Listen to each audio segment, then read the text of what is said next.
ஓம் சாய்ராம். நல்லது நினைப்போம், நல்லது நடக்கும். சாய் பக்தர்களுக்கு என்னுடைய பணிவான வணக்கங்கள். நேற்றைய பதிவில் பகவத்கீதை 13வது அத்தியாயத்திலிருந்து 8வது ஸ்லோகம் நம்ம பார்த்தோம். இன்று 17வது அத்தியாயத்திலிருந்து 11வது ஸ்லோகம் பார்க்க போகிறோம்.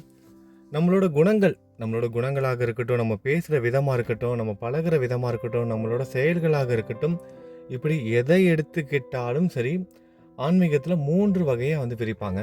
அதே தான் தானம் செய்வதிலையும் 3 விதமான தானங்கள் இருக்கிறது.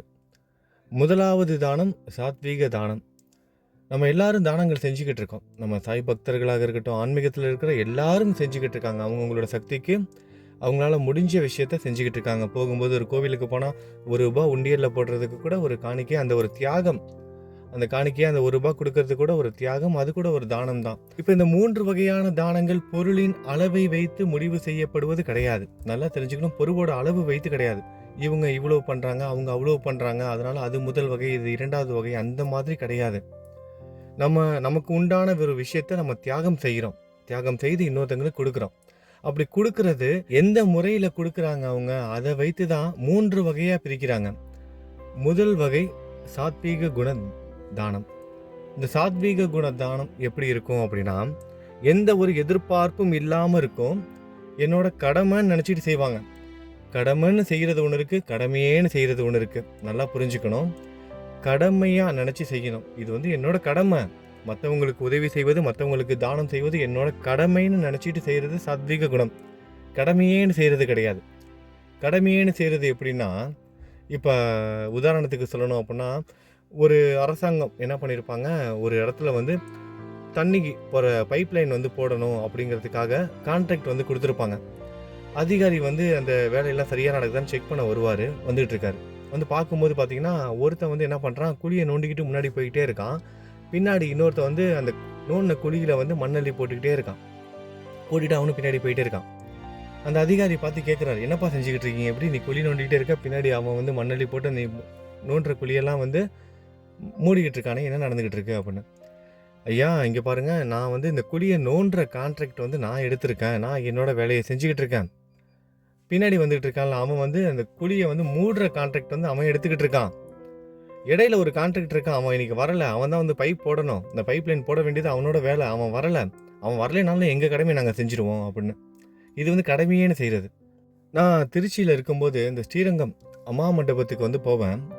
இந்த அங்கே மட்டும் கிடையாது, எல்லா இடத்துலையும் இந்த மாதிரி தான் நடக்கும். என்ன நடக்கும் அப்படின்னா, என்னோடய அப்பாவுக்காக அந்த பித்ரு பூஜையெல்லாம் செய்வதற்காக இந்த ஆடி அமாவாசை, இந்த மாதிரி அமாவாசை அன்னைக்கெலாம் போயிட்டு வருவோம். அங்கே இருக்கும்போதெல்லாம் அமாவாசைக்கு அங்கே நான் போயிடுவேன்.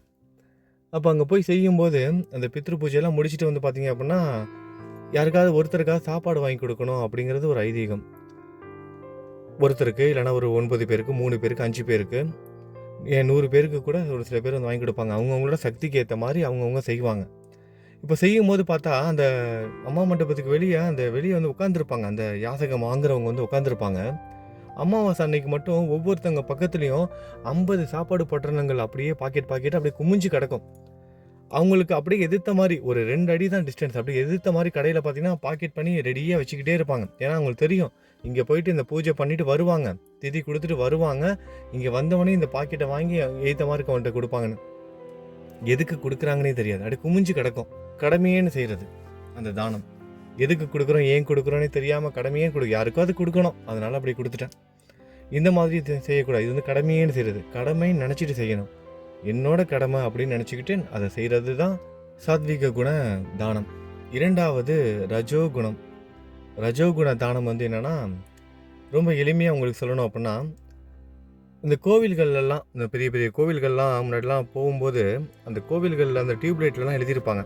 நம்ம தமிழ்நாட்டிலேயும் நிறைய கோவில்கள் இதை நான் பார்த்துருக்கேன். நீங்கள் கூட பார்த்துருப்பீங்க. உதாரணத்துக்கு சொல்லணும்னா, சரி வேணாம், கோவில் பேர்லாம் சொல்ல வேணாம், அங்கே அந்த டியூப்லைட்லாம் பார்த்தா அந்த உபயம் அப்படின்னு போட்டு அந்த கொடுத்தவரோட பேர், அவங்க ஊர் பேர், அவங்க முகவரியிலேருந்து விலாசம் வரைக்கும் எல்லாம் சரியாக அப்படியே பெருசாக எழுதி வச்சுருப்பாங்க. ஒவ்வொரு டியூப்லைட்லேயும் பின்னாடி எழுதி வச்சுருப்பாங்க. இப்படி ஒவ்வொரு பொருட்கள்லையுமே எழுதி வச்சுருப்பாங்க. விளம்பரத்துக்காக செய்வது. ஒரு சில இடத்துக்குலாம் போகும்போது, இந்த ஆன்மீகம் சார்ந்த இந்த ஒரு கோவிலுக்கெலாம் போகும்போது, இல்லை ஏதாவது ஒரு விஷயம்லாம் நடக்கும், ஆன்மீகம் சார்ந்த ஒரு சில அமைப்புகள்லாம் நம்ம போகும்போது பார்த்தோம்னா, அங்கே ஒரு ரொம்ப பெரிய ஒருத்தர் உட்காந்துருப்பார். அவர் பார்த்தீங்கன்னா அப்படியே அது இதுன்னு சொல்லிட்டு ரொம்ப விளம்பரமாக பேசிக்கிட்டு இருப்பார். பார்த்தா அன்னைக்கு வந்து அவரோட உபயோகமாக இருக்கும். இல்லை ஏதோ ஒரு விஷயம் செஞ்சுருப்பாங்க. சரி, நம்ம கூட நினைப்போம் இவர் பல வருஷமாக இதுலேயே இருக்கார் போல் அப்படின்னு. பார்த்தா அந்த அளவுக்கு பேசுவாங்க. பார்த்தா அன்றைக்கி தான் அவங்க வந்து முதல் செஞ்சுருப்பாங்க. அதாவது விளம்பரப்படுத்துகிற அந்த நோக்கத்துக்காகவே செய்வது, ஆதாயத்திற்காக. இன்னும் ரொம்ப எளிமையான முறையிலலாம் சொல்லணும் அப்படின்னா, நம்ம தமிழ்நாட்டு மக்களுக்கெல்லாம் நல்லாவே தெரியும். எலெக்ஷன் வந்துட்டா போதும், அங்கங்கே அன்னதானம் நடக்கும். அப்புறம் எலெக்ஷனுக்கு முன்னாடி அந்த ஒரு வருஷம் பார்த்திங்கன்னா, அந்த வெயில் காலம்லாம் வந்துச்சுன்னா தண்ணீர் பந்தல்லாம் புதுசாக வரும். இப்போ எலெக்ஷன் முடிஞ்சிருச்சுல, அவ்வளோதான். இந்த சம்மருக்குலாம் ஏதாவது வந்துச்சு, தண்ணீர் பந்தல் எங்கேயாவது பார்த்தீங்க, இந்த எலெக்ஷன் வரைக்கும் எல்லாம் நடந்திருக்கும். எலெக்ஷன் முடிஞ்சதுக்கப்புறம் எங்கேயாவது தண்ணீர் பந்தல் நடந்துச்சா? எங்கேயும் நடக்காது. அதுக்கப்புறம் அந்தந்த தலைவர்களோட பிறந்த நாளுக்கு, அவங்க கட்சியோட ஏதாவது விழாவுக்கு, இந்த மாதிரியான விஷயத்துல மட்டும்தான் நடக்கும். அடுத்த 2-3 வருடங்கள் நடக்காது. திரும்பவும் அடுத்த 5 வருடங்களுக்கு அப்புறம் எலெக்ஷன் வரும்போது திரும்பவும் அது எல்லாம் முளைக்கும். போட்டுட்டு செய்வாங்க விளம்பரத்துக்காக. ஆதாயத்தை எதிர்பார்த்து செய்வது, விளம்பரத்திற்காக செய்வது, இது எல்லாம் ரஜோகுண தானத்தில் வந்து சேரும். ரஜோகுணம் இதெல்லாம். 3வது தமோகுண தானம். வேத சாஸ்திரங்களில் குறிப்பிட்டதுக்கு மட்டும்தான் நம்ம வந்து தானங்கள் வந்து செய்யணும். நம்ம எந்த தானங்கள் செய்தாலும் அதில் வந்து அன்னம் வந்து இருக்கணும். அதாவது பிரசாதம், ஒரு சாப்பாடு பொருட்கள் வந்து அதில் வந்து இருக்கணும். எந்த தானம் நீங்கள் யாருக்கு எது கொடுத்தாலும் அதில் ஒரு பிரசாதத்தை சேர்த்துக்கோங்க. அன்னம் இல்லாமல் தானம் வந்து கொடுக்கக்கூடாது. எந்த தானம் கொடுத்தாலும், நீங்கள் ஒரு வஸ்திரம் வாங்கி கொடுத்தாலும் சரி, இல்லை வேறு ஏதாவது ஒரு பொருட்கள் வாங்கி நீங்கள் யாருக்காவது தானம் கொடுத்தாலும் சரி, என்ன செஞ்சாலும் அந்த தானத்தில் கொஞ்சம் உணவுப் பொருள் வந்து இருக்கணும். திருமணத்துக்குலாம் போவோம், நம்ம வந்து மணமக்களை ஆசீர்வதித்து அந்த அட்சதையெல்லாம் போடுவோம். அட்சதை போடும்போது எதை வச்சு போடுவோம்? அரிசியில் அந்த மஞ்சள்லாம் வச்சு இருக்கும். இந்த அரிசியை தான் தூக்கி வந்து போடுவோம் அவங்க மேலே, அட்சதையாக வந்து போட்டு அவங்களுக்கு வந்து ஆசீர்வதிப்போம். எதற்காக அதை செய்கிறாங்க பெரியவங்க? அந்த அன்னம் இருக்கணும், அந்த அரிசி அன்னத்தால் தான் ஆசீர்வதிக்கணும் அப்படிங்கிறது சம்பிரதாயம். அன்னம் இல்லாமல் ஒரு தானம் வந்து இருக்கக்கூடாது. அடுத்தது, நம்ம ஒரு விஷயம் செய்கிறோம் அப்படின்னா அது வந்து கடவுளுக்கு படைச்சிட்டு சாமியை நினச்சி வேண்டிக்கிட்டு மந்திரங்களை சொல்லி அன்னம் வந்து கொடுக்கணும். மந்திரங்கள் தெரியாது, அன்னங்கள் கொடுப்பதற்கு சரியான மந்திரங்கள் எனக்கு தெரியாது, கவலையை விடுங்க. இறைவனோட நாமத்தை ஜெபம் பண்ணிட்டு கொடுங்க. சாய்ராம் அப்படின்னு சொல்லிட்டு, ஓம் சாய்ராம்னு சொல்லிட்டு நாமத்தை சொல்லிட்டு கொடுங்க.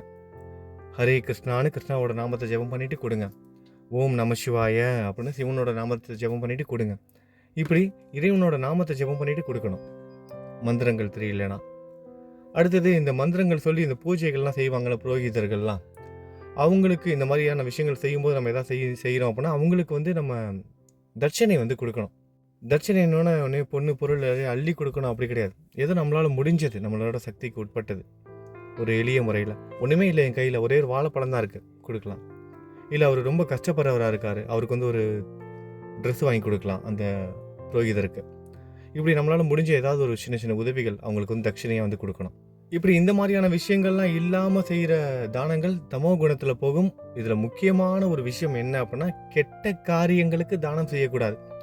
கெட்ட விஷயங்களுக்கு. நம்மக்கிட்ட ஒருத்தன் காசு வாங்கிட்டு அவன் நேராக வந்து குடிக்க தான் போகிறான், தீய வலிக்கு தான் போகிறான், அவன் இந்த பணத்தை வாங்கி சமூகத்திற்கு தீங்கு விளைவிக்கின்ற ஒரு தொழிலை செய்ய போகிறான், அதற்காக நான் அவனுக்கு வந்து உதவி செய்கிறேன். ஒரு தவறான தொழில் செஞ்சுட்டு இருக்கான், அவனுக்கு ஒரு உதவி செஞ்சோம்னா அந்த பணம் எங்கே போகும்? தவறான தொழிலுக்கு தான் போகும். அதன் மூலமாக எத்தனை பேர் வந்து பாதிக்கப்படுவாங்க? நல்ல காரியங்களுக்காக, நல்ல விஷயத்திற்காக கொடுக்கணுமே தவிர, தவறான காரியங்கள் செய்கிறவங்களுக்கு நம்ம தானம் வந்து கொடுக்கக்கூடாது. ஒரு தவறான வாங்கிட்டு நேரம் அவன் குடிக்க தான் போகிறான், அவன் வாங்கிட்டு அவன் குடும்பத்துக்கோ அவனோட பிள்ளைகளுக்கோ அவங்க வீட்டில் இருக்கிறவங்களுக்கோ இல்லை யாருக்காவது ஒரு சாப்பாடு வாங்கி கொடுக்க போகிறான், இல்லை எதாவது செய்ய போகிறான்னா கூட பரவாயில்ல, இல்லை அவனே சாப்பிட்டாலும் கூட பரவாயில்ல, அதை வச்சு அவன் குடிக்க போகிறான், தரக்கூடாது. தமோ குணம், தீய வழியில் அந்த பணம் செலவு செய்யப்பட்டது அப்படின்னா அது நமக்கு வந்து பாவத்தை வந்து ஏற்படுத்தும். நமக்கு தெரியாமல் அந்த பணம் வேற எங்கேயாவது போகுதுங்க, அது வீட்டுக்கு நம்ம தெரிஞ்சே வந்து கொடுக்கக்கூடாது. நமக்கு தெரியும், நமக்கு நீண்ட நாள் நண்பனாயிட்டான், என்ன பண்ணுறது, கேட்குறான், கொடுத்தா ஆகணும். நானும் இந்த மாதிரி தர்ம சங்கடமான நிலையில் வந்து மாட்டியிருக்கேன், எல்லாருமே மாட்டியிருப்போம். நமக்கு தெரியும் இவன் வாங்கிட்டு இவன் அதான் பண்ண போகிறான், வேறு என்ன பண்ணுறது, தொல்லை தாங்க முடியல அப்படின்னு நினச்சி நம்ம வந்து கொடுத்துருவோம். இப்போ இந்த ஒரு தடவையோடு அவன் போயிடுவான். நானும் இந்த மாதிரி 2-3 தடவை வந்து கொடுத்துருக்கேன், வேறு வழி இல்லாமல். இதோட ஃபோன் பண்ண மாட்டான், ஏன்னா திருப்பி நம்ம ஃபோன் பண்ணோம்னா பணம் கேட்போம்ல நம்ம, அதுக்காக இவன் ஃபோன் பண்ணாமல் இருப்பான்னு சொல்லிட்டு நம்ம கொடுக்க மாட்டோம், ஃபோன் கொடுத்துருவோம். ஒரு தடவை கொடுத்துட்டோம் அப்படின்னா திரும்பவும் ஃபோன் பண்ண மாட்டான், ஏன்னா நம்ம ஃபோன் பண்ணி நம்ம பணம் கேட்டுட்டோம்னா அப்படின்னு சொல்லிட்டு தொல்லை ஒழியிட்டுன்னு சொல்லிட்டு கொடுத்து விட்டுருவோம். இந்த மாதிரிலாம் நம்ம வந்து கொடுக்கக்கூடாது. தவறான வழிக்கு போகுதுன்னு சொல்லிட்டு நம்ம கொடுத்தோம் அப்படின்னா, அதெல்லாம் தமோ குணத்தில் வந்து சேரும். இப்போ உங்கள் எல்லாருக்கும் புரிஞ்சிருக்கும்னு நினைக்கிறேன். நம்ம சாய் பக்தர்கள் நிறைய பேர், நிறைய நண்பர்கள், ஒருத்தங்க 2 பேர்லாம் இல்லை, எல்லா பக்தர்களுமே, அனைத்து பக்தர்களுமே அவங்கவுங்களால முடிஞ்ச உதவிகளை செஞ்சுக்கிட்டு இருக்கோம். அதை நல்ல வழியில் நல்ல மக்களுக்கு போய் சேர்ற மாதிரி நல்ல விஷயங்களுக்காக, ஒரு படிப்புக்காகவோ இல்லை ஒரு உணவுக்காகவோ ஒரு உடைக்காகவோ இப்படி எதா வேணா இருக்கட்டும், நல்ல விஷயத்துக்காக போய் சேரணும். அதான் முக்கியம். இப்படி இந்த அமாவாசை அன்னைக்கு கடமைக்கேன்னு போயிட்டு சாப்பாடு இருக்கிறவங்களுக்கே மூட்டை மூட்டையாக வாங்கி தரது அந்த மாதிரி இருக்கக்கூடாது. யாருக்கு உணவு தேவையோ அவங்களுக்கு சரியாக போய் சேரணும். அதுதான் நம்மளோட நோக்கமாக இருக்கணும், நம்மளோட செயலாக இருக்கணும், நம்மளோட எண்ணங்களாகவும் இருக்கணும். இந்த பதிவு உங்களுக்கு பயனுள்ளதாக இருந்திருக்கும்னு நினைக்கிறேன். இன்றைக்கி நம்ம சாய் குடும்பத்தில் பிறந்தநாள் கொண்டாடுறவங்களுக்கு பிறந்தநாள் வாழ்த்துக்கள் சொல்லிடலாம். நம்ம சாய் குடும்பத்தை சேர்ந்த அனுஷா ஸ்ரீ சகோதரிக்கு 17வது பிறந்தநாள். அனுஷா ஸ்ரீ அவங்களுக்காக நம்ம எல்லாரும் பிரார்த்தனை பண்ணிக்குவோம். பிறந்தநாள் வாழ்த்துக்களும் சொல்லிக்கலாம். நல்லா படிக்கணும், சந்தோஷமாக வாழணும், உடல் ஆரோக்கியத்தோடு இருக்கணும்னு அனுஷா ஸ்ரீக்காக நம்ம எல்லாரும் பிரார்த்தனை செஞ்சுக்கலாம். பிறந்தநாள் வாழ்த்துக்களும் சொல்லிக்கலாம். அடுத்ததாக நம்ம சாய் குடும்பத்தை சேர்ந்த கோபிகா ஸ்ரீக்கு இன்னைக்கு பிறந்தநாள். அவங்களுக்கு வந்து 20வது பிறந்தநாள். அவங்களுக்காகவும் நம்ம எல்லாரும் பிரார்த்தனை பண்ணிக்கலாம். கோபிகா ஸ்ரீ அவங்களுக்கு பிறந்தநாள் வாழ்த்துக்கள். அவங்களோட உடல் ஆரோக்கியத்திற்காகவும் அவங்க எதிர்பார்க்கறது எல்லாம் அவங்களுக்கு கிடைச்சி அவங்க சந்தோஷமாக வாழணும்னு கோபிகா ஸ்ரீக்கும் நம்ம வந்து பிரார்த்தனை பண்ணிக்குவோம். அனிஷா ஸ்ரீ, கோபிகா ஸ்ரீ இவங்க 2 பேர் இல்லாமல் வேற யாரெல்லாம் இன்னைக்கு பிறந்தநாள் கொண்டாடுறாங்களோ நம்ம சாய் குடும்பத்தில் அவங்க எல்லாருக்கும் பிறந்தநாள் நல்வாழ்த்துக்கள். திருமண நாள் கொண்டாடும் தம்பதிகளுக்கு திருமண நாள் நல்வாழ்த்துக்கள். நல்லது நினைப்போம், நல்லது நடக்கும். ஓம் சாய்ராம்.